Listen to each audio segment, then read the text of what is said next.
ผู้ชายก็หนึ่งกลางวันซอยปางซ่อมกลางคืนหลักเงินย้องในข่าวข่าวร้องในก็เป็นดีในเมืองไทยในค่ะเนาะ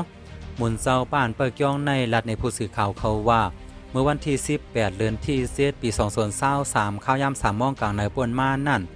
อันเป็นหมุนเจ้าในซ้ำลุกมาเข้าห้องน้ำในข่าวว่าในพองยามนั่นซ้ำละยินเสียงหมาในย้องนั่นเห่าในข่าว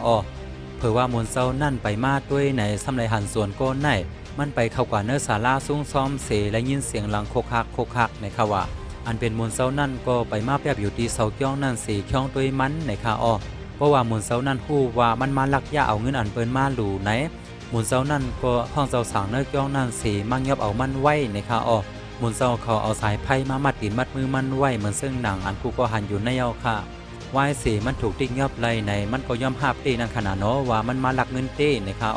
กวนวันเขามังก็ซ้ำต้องนามันไหลนั่นขนาดเนาะว่าเมื่อกลางวันนั่นมันตั้งเป็นก้นหลีเสมาซอยปางซ่อมอยู่อำทางเสียอิดว่าถึงกลางขึ้นมามันติมาหลักเงินเนยจ้องซึ่งไหนในข่าวในก็เลยว่ากลางวันเป็นก้นหลีกลางขึ้นเป็นก้นสนในข่าวเนาะไว้เสียมันถูกตีเงียบไหลในตำรวจเขาก็เอามันกอดใส่คอกไว้ที่ห้องพักในข่าว